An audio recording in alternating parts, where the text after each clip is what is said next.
Көлік салығын төлейтін мерзім бітті, бірақ көпшілік асығар емес. Тіпті бірнеше жылдан бері салық төлемей жүргендер көп. Қостанай тұрғындарының қарызы 6 миллион теңгеден асқан, аймақта 6400 адам борышкер тізімінде. Қостанай облысында 233 мың көлік құралы тіркелген. Көлік салығынан қазынаға 3 миллиард 600 миллион теңге түсуі тиіс.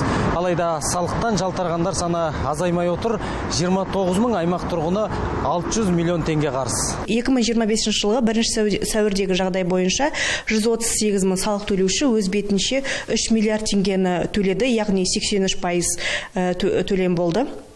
29 мың салық төлеуші бойынша 0,6 миллиард теңгеге күтілетін түсімдер қазіргі таңда. Қомақты қарыздың 180 миллионы бірнеше жылдан бері төленбей келе жатқан көрінеді. Өңірде көлік салығына 1 теңге қарыз адам бар. 5 жылдан бері 6 миллион 500 мың теңге төлемей жүрген тұрғында бар.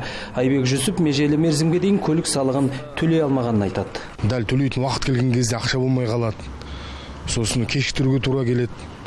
Онан соң машинаның да мынау көлемі үлкен да, налогы да, салығы да қымбат болғаннан кейін кешіктіруге тура келеді. Әйтпесе төлеуден қашпаймын. Ол өзім үшін керек қой. Департамент мамандары салықтан жалтарған тұрғындардың түгеліне хабарлама жіберілгенін айтты. Bir ай ішінде төлемейтін болса, бұйрық шығарылып, сот орындаушыларына жолданады. Осыдан кейін борышкерлердің есепшоты бұғатталып, шетелге шығуға шектеу қойылады. Заңғыр Санай, Қайрат Елеусізов, Астана Таймс, Қостанай.